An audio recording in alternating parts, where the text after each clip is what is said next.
We are live. Welcome to Wealthy Wednesday. Getting a little feedback here. Welcome to Wealthy Wednesday. My name is Leah Garcia, financial strategist and insurance professional. It is an honor to be here with you today. This guest is unbelievable. Oh my goodness. Well, first, let me just say this really quick. I am a financial strategist and insurance professional, and I'm here to help you properly protect, distribute, and transfer your wealth to help you build a legacy so that you can create generational and multi-generational wealth because a life to leave a legacy just doesn't happen. It happens by design.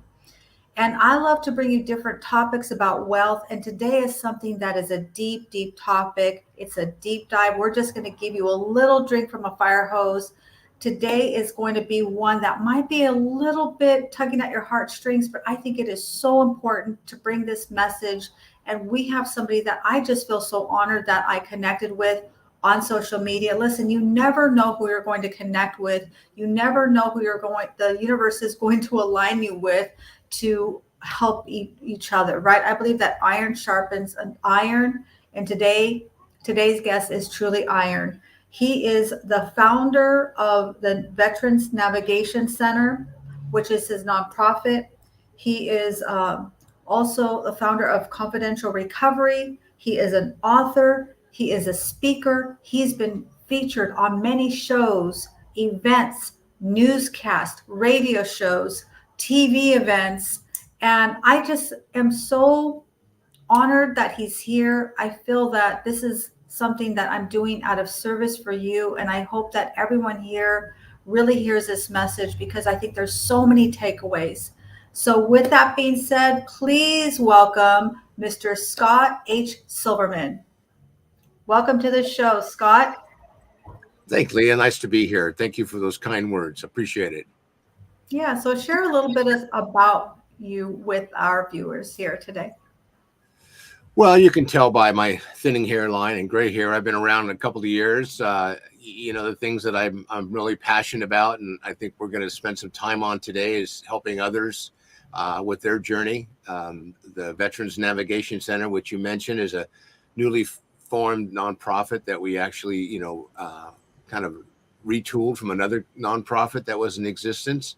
And the goal was to, find ways to really help veterans focus on, how to get access to the resources that are available to them and help them navigate, the system, which can be kind of complicated, especially if you've been out of it for a little while.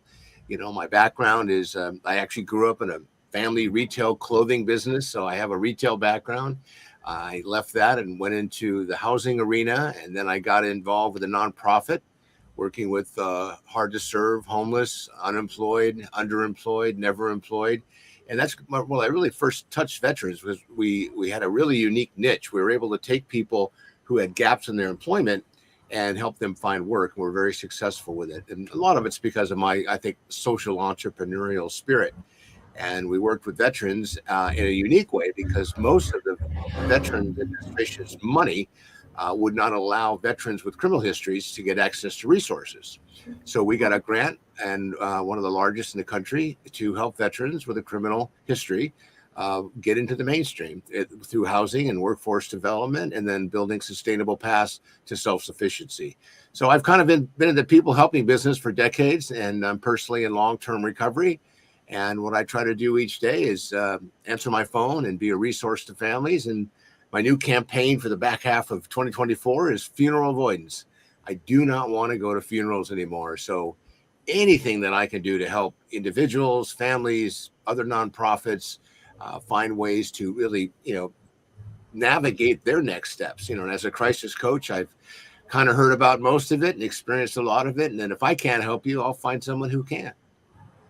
I love that. A lot to unpack there. I really think that now with social media, it's a time for us to kind of cross sell each other and bring in those different resources rather than kind of staying in our own silos, right? Somebody might say to me, wow, Leah, you're talking about financial services. How does this have anything to do with it? I think it has everything to do with financial services. It absolutely does. And we were talking offline, and you said that more than half of veterans don't have insurance. and they have it available to them, but they don't have it themselves. Kind of share a little bit about that. I mean, I was just blown away by that. Share a little bit Right. about that. Well, I'm in San Diego for people that don't know that, and I don't know how you'd know that, but unless I told you and you looked me up. And here in San Diego, we're the fourth largest city per capita of veterans in the country. And part of my motivation for getting this nonprofit, repurposing another one, was the demand and the need. It seems like we're I was told half of the veterans in San Diego do not have benefits, and I said, how is that possible? And no one really had an answer. So did some research and found out, well, first of all, people who have either, whether it be barriers or, levels of denial, or just, they have untreated trauma or mental health issues, they're not usually thinking about raising their hand saying, I need help. 3 of the hardest words in English language. So we did a lot of research, and it took us a couple of years to make a connection with the VA. And the way it works is an individual has to go through the Veterans Administration, a veteran of good standing, which probably is about 97% of them, and they have to go through the process. And we were talking earlier, it's kind of like the DMV on steroids. There's a little work. You have to make an appointment. You've got to show up. And those who are suffering from SUD, substance use disorders, unfortunately, are those who are suffering with the addiction of self-medicating. They have a hard time. They'll make appointments. They'll have a great morning. They'll wake up not hungover and motivated, and then they make the appointment and don't show up. So the idea of the Veterans Navigation Center is to create a modality. For example, somebody calls the VNC. Whoever answers the phone will either become their new mentor, case manager, facilitator, or what we call life experience, veteran, supporter. So they have a friend when they make that phone call. And we're not just we're mostly a branch of making referrals and making connections, but it's the navigating piece and we work with veterans who do this work, and we're training now and raising resources to do it so they can actually be that person's navigator. And as a veteran support person and someone who's been there and done that, they get it. And in many ways, most of them have all come through our program, gotten sober, clean, and in recovery, and now they want to give back. So that's kind of how we're going to grow this thing organically. And we hope in the next year or two, we're going to demonstrate to the VA that we've got this pilot. And we've done some research. Nothing like this exists across the country. You asked earlier, how does someone make a connection with the VA? Well, they have to make it directly, meaning there aren't many mediators or facilitators or navigators. There are a plethora of, community-based nonprofits. We belong to the Veteran Coalition here in San Diego, 160 nonprofits, and each one of them do something. But what we're hoping to do is help them all connect in a way that's a little bit different. And then, because once an individual, a veteran, gets a benefit, once they get in the system, that benefit stays with them for life. And I say benefit, I'm talking about behavioral health, the mental health, medical support. All of that's available to veterans. I mean, not many other populations in the city, our community, have access to things like that, but the veterans do. And if we can help support that population, more of the county's resources can go to the other needy people who are on a strong budget, a tight budget, and need, in many ways, as much support, if not more. Yeah, that's so good. I love the way you phrase it, that they have a mentor or a friend. I think that sometimes we can feel, like you said, the 3 most difficult words is in the English language is I need help.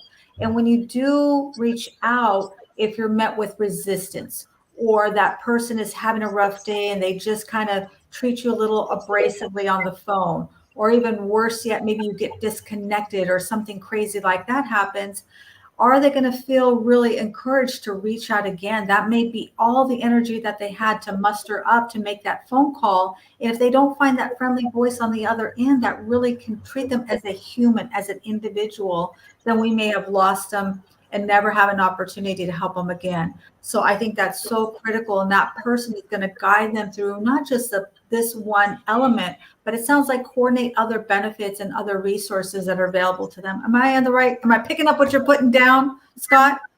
You've got it, and peer support, I think, is the term that we like the most with somebody with lived experience, because that way, it's not just somebody who's because unfortunately the social service loop, I call it a pinball. They kind of tend to push you over here, poke you over there, put you on a bus here, then, and they're not connected. I call it the continuum of care, and people get frustrated when they can't move the needle. So yes, you're absolutely right, and having that kind of support. I mean, when I first got sober, back in '84, I had a sponsor. He was my mentor, and he was my go-to person. I mean, yeah, I needed group, and I needed to go to meetings, and I went to a therapist, and my family and I were all kind of working on how we can better, communicate, because I was under the influence all the time. So I had to learn how to think again. I had no life skills in the real world that I could transfer from where I was. I mean, I was busy, I was working, I had a role, I had a wife, and then we had children. So I had to kind of learn how to do things again.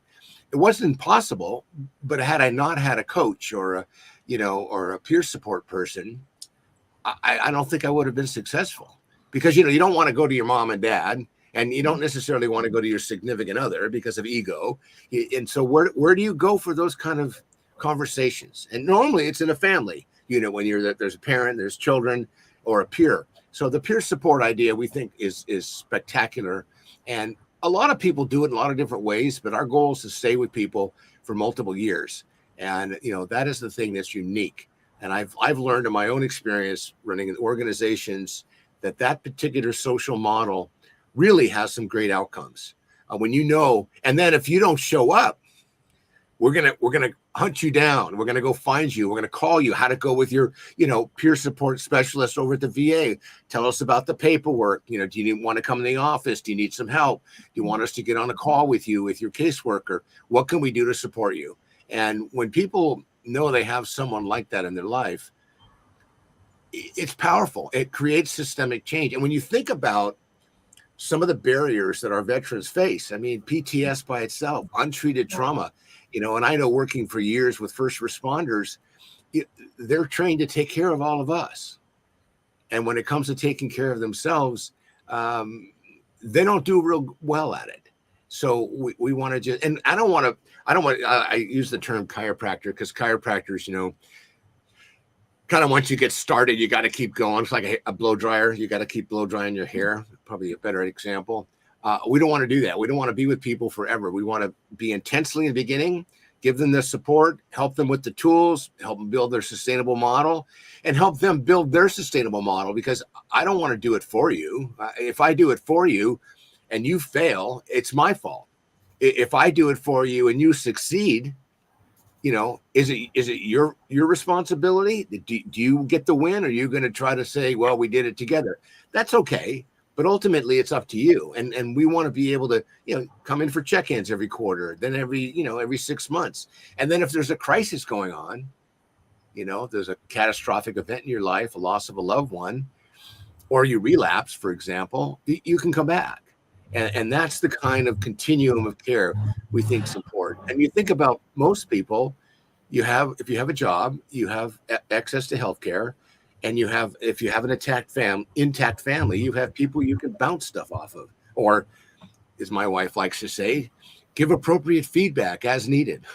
So it's really important. And by the way, I want to tie back into what you specialize in and what your topic is, because we talked about this, and I talk about building human capital. And one of the things it takes to build human capital is to have a path of self-sufficiency. So, you certainly can't do that without a roof over your head. And you certainly can't do that with a source of income. And you can't keep an income, without can't get an income without an address, and you can't keep an address without an income.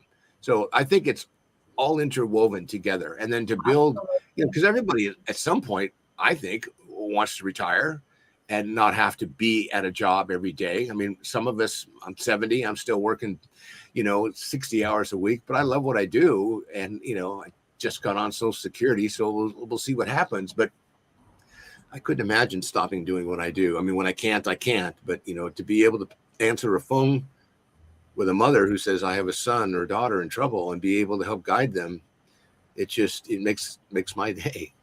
Absolutely. Your work is so needed. Kind of want to circle back a few pages if I could. You touched on something that I think is so critical, although so much of this is critical. You said that a lot of times when people are going through these crises, what you guys do is more long term to get them to self-sustainable area that they can do this on their own, right? Not just giving them a band-aid. And one of my good friends, actually my sister, my soul sister, Martha Lobos Amaya, she said she actually has a nonprofit that she's reaching out to the community, people who are unhoused at the moment. And she said so many of the people that she helps, they say, why is it that the person who helps me goes away?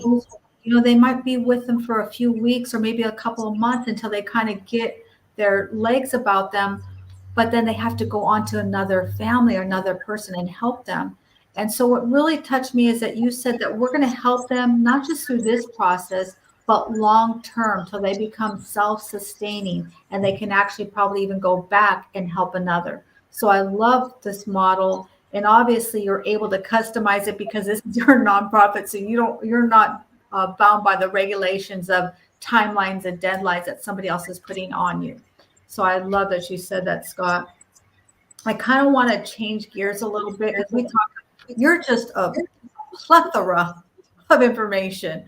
And one thing that really I connected with is your book, The Opioid Crisis, which is truly becoming a huge crisis. I know it's a difficult topic, but the reason why that's so near and dear to my heart is because I do know 4 families who've lost their young adult children because of an accidental overdose and completely blindsided them, blindsided the family, blindsided the community, totally unexpected. So maybe touch a little bit on that. I know it's a big topic, but maybe you can kind of touch on that a little bit for us. Well, in my book, The Opioid Epidemic, I talk about the crisis and how, right now we're experiencing a little over 400 people overdosing and dying every day in the U.S. 400. Wow. And what's interesting about the crisis is it's not getting better, it's getting worse. And we're seeing more and more people. And this is interesting because when I first heard the term, when people said, accidental overdose, I thought, well, wait, I'm an old drug addict. I never accidentally put anything in my body. I purposely did it, and I put more in, and I mixed it up because I wanted to get to that level of, a cessation. But what's happening is young people are, in an environment where, whether it be high school or college, or they're, at a party, and someone's providing a pill that looks like something else, but it's laced with fentanyl. And they take that pill, and that pill kills them. It's the concept of one pill kills. So that is a whole different culture today that we've ever had before.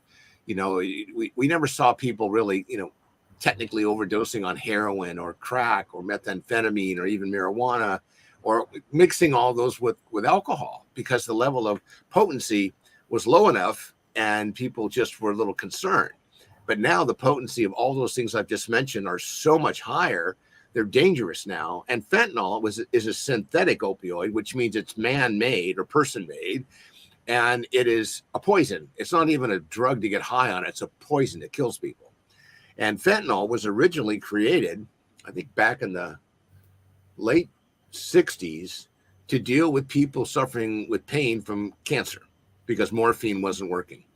And it was always thought it would never leave, the opioid, the Oxycontin would never leave the hospital, and fentanyl had to be given intravenously.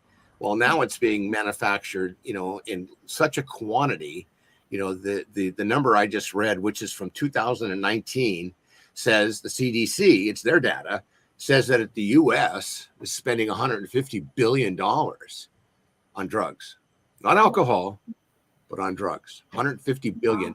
And that data is 5 years old. So my sense is we're north of 200 to 225 billion dollars. Wow. And the cartels are making this product as quickly as they can and getting it into the US as fast as possible. And China creates the precursors, the chemicals that go in it. So there's this partnership, indirect or direct, that's creating this huge product supply because the demand is here. And we're not really addressing it from a prevention education perspective.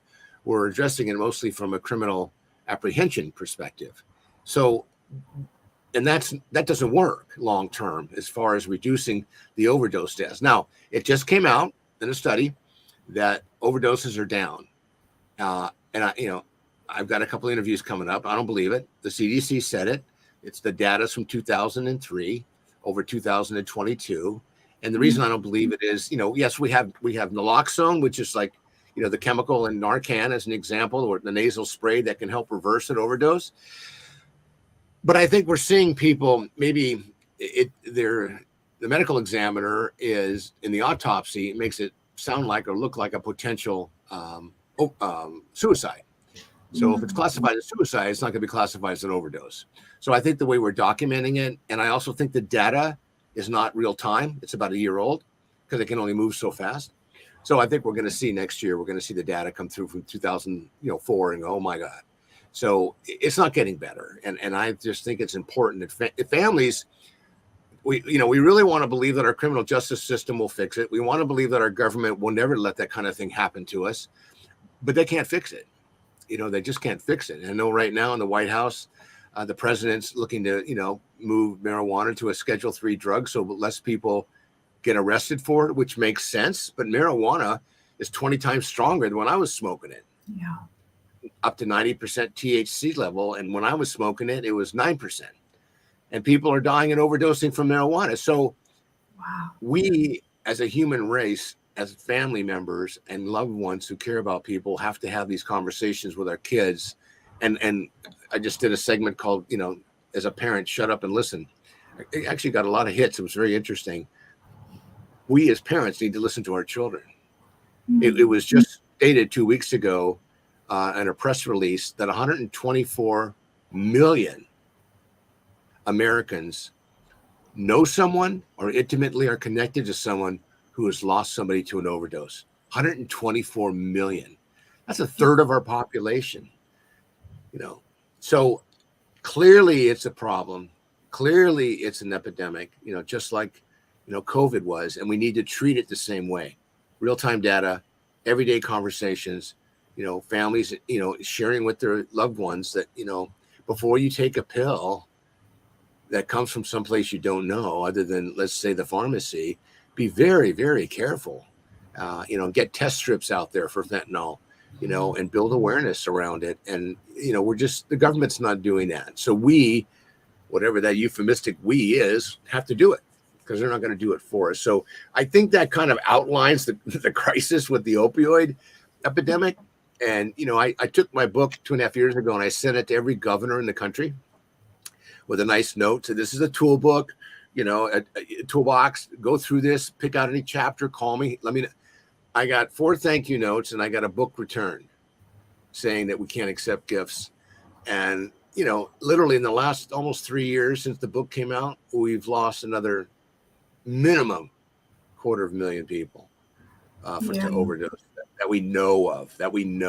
And there are communities out there are so small, they may not even be sending their data and it may wait for a year to bundle their information. Here in San Diego, it was just shared the news that our medical examiner is almost 1.5 years behind with reporting, and they have some people still sitting in freezers that they're waiting to do their autopsies. They're so backed up. Oh my gosh, that is so tragic. So, yeah, that's so tragic. And my precious grandson's 5-year-old. He's 5 years old. I call him high five. We do the high five habit, Mel Robbins high five habit. So that's when you talk about the children, it really is, to me, that's really where it tugs at my heartstrings. So if you're a parent or soon to be parent, maybe you've got little ones or maybe have adult children, what's some keys that maybe we can start those conversations that are uncomfortable? Obviously, if they're older, it's a little bit different, but at what point do we start the conversation? And then how can we start the conversation? Give us some tips, some takeaways.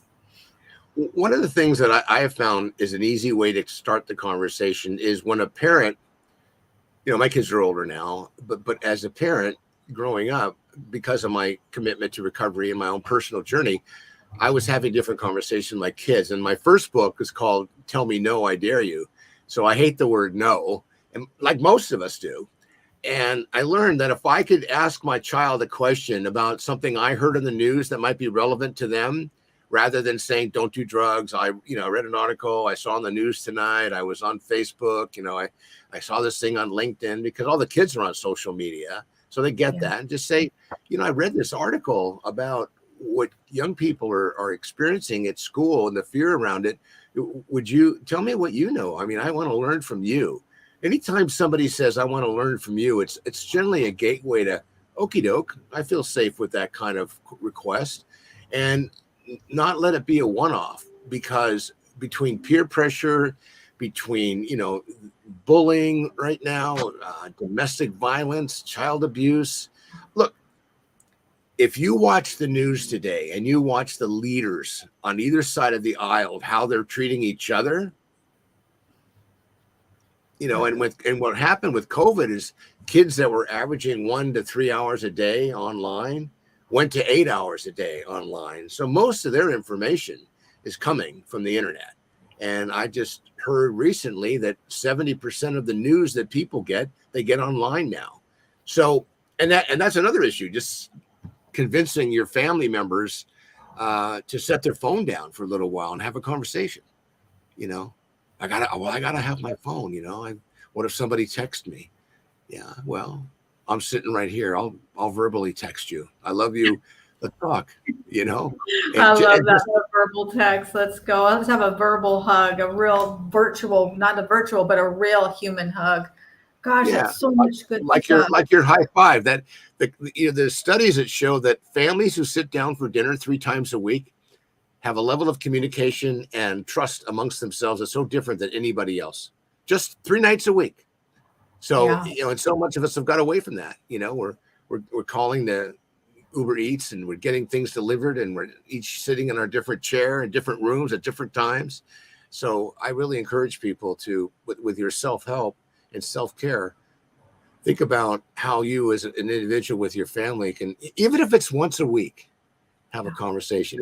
My youngest is in New York. My oldest is here with me in San Diego. My wife is here. So we have group chats, and we do Zoom meetings whenever we can. And if that's the best we can do, it's something more than not doing anything. Yeah, for sure. I love that. That's one thing. We're really, really big on the dinner routine or the breakfast routine. Whenever I'm with my grandson, we always make some kind of meal together. Maybe it's a snack, or maybe it is lunch or dinner or breakfast. So that's so huge. And what really resonated with me is when you were talking about stories. Sitting down at dinner to me is about story time. And I learned from the great Jay Pascal, the storyteller strategist, that stories are 22 times more impactful than facts alone. So I love that you started that with, hey, I want to learn from you. Tell them a story. And what better time to have story time than sitting down at a meal?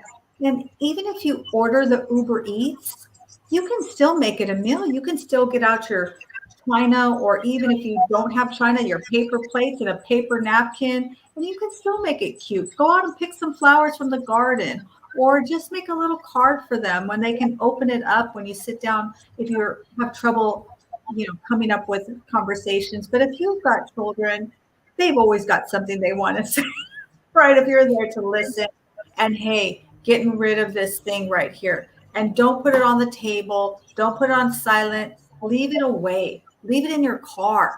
If you're coming home from work, leave it in the car and really sit down and focus and have a meal. So I love that you said that. That is so huge.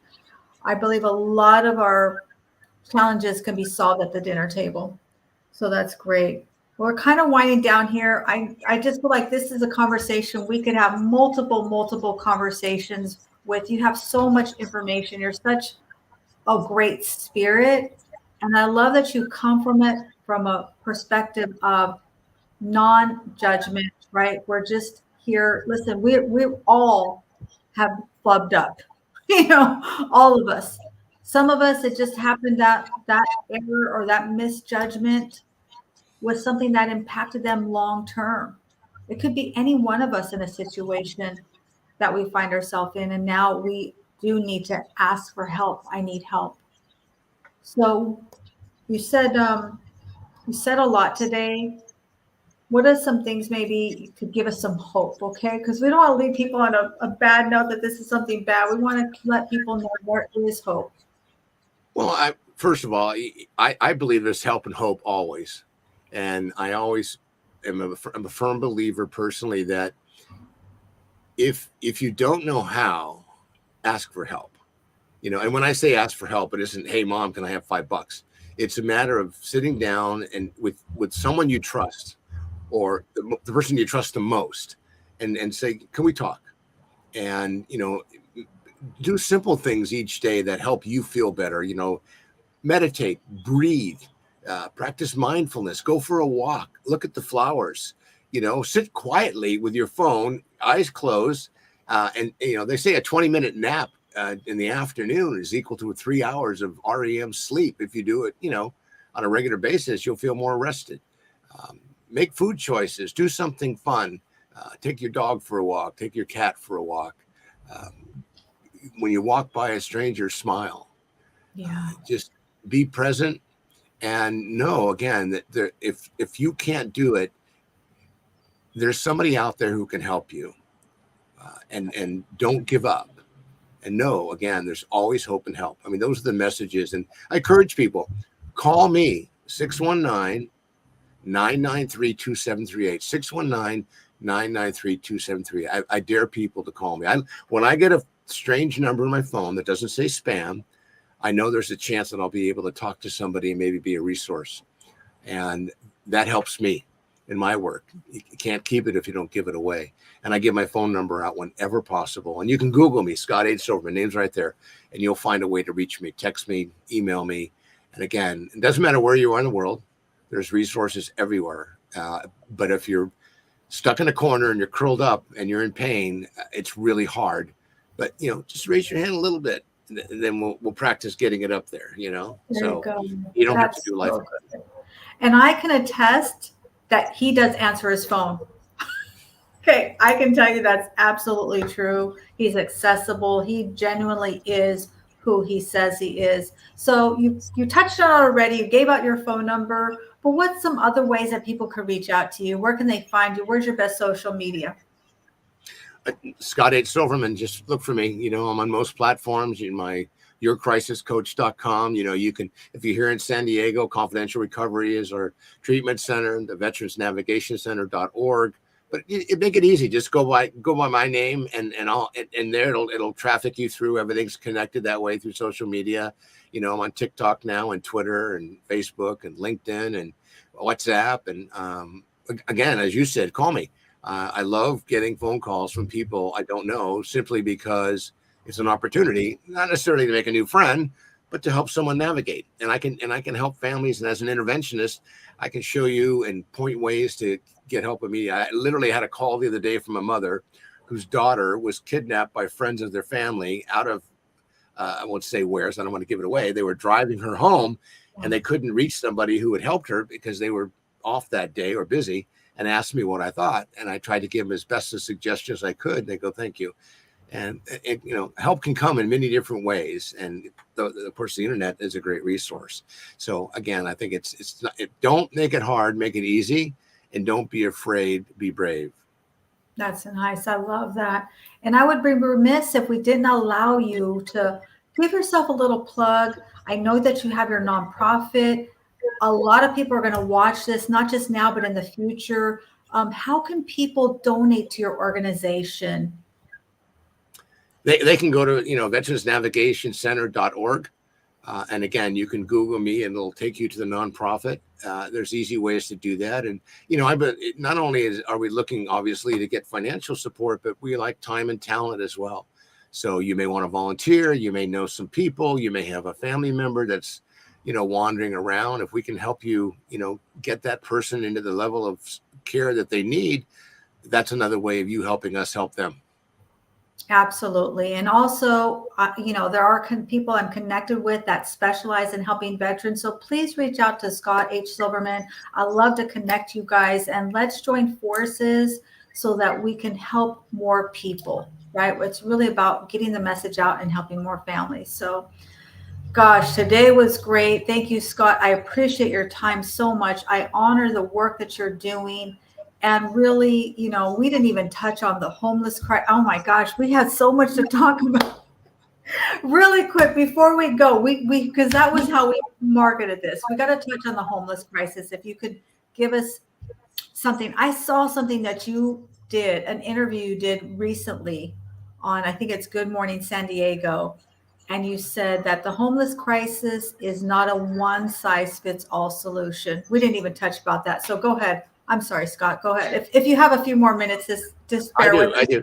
Well, and I come from that background of being a homeless provider and a social entrepreneur, and I'm kind of getting dragged back in it because I'm just so frustrated with, we're just not seeing any systemic change. And, here in San Diego, the homeless population's up over 30%. The point in time count was just handled, and the numbers are up. And, the governor just shared that we spent $26 billion in California over the last 5 years. And it's worse. And California supposedly has half the homeless in the country. So clearly we're not doing things the way we should. And, I like that adage, that you do what you've always done, you're going to get what you've always gotten. One of the truest definitions of insanity. So I just want to bring awareness and use my platform, what little one I have, to let people know that, look, we can't keep doing what we're doing. It's not working. We can't, and it's not a money problem. It's a management issue. And it's how we treat our homeless people. Homeless people, or unhoused individuals are not a protected group. They are individuals who have had a set of circumstances that have unfortunately pulled them in or sucked them in, or they stepped in and didn't realize it. And they can be helped, and it's avoidable, and it's treatable. And a big portion of homeless people, over 30%, in my opinion, are veterans. So that's another reason why I'm getting back involved. And I'm screaming and yelling at legislative leaders, and I'm doing. If you think societally we're doing a good job, let's do nothing different. If you think there's ways that we can solve this problem, let's hold the providers accountable.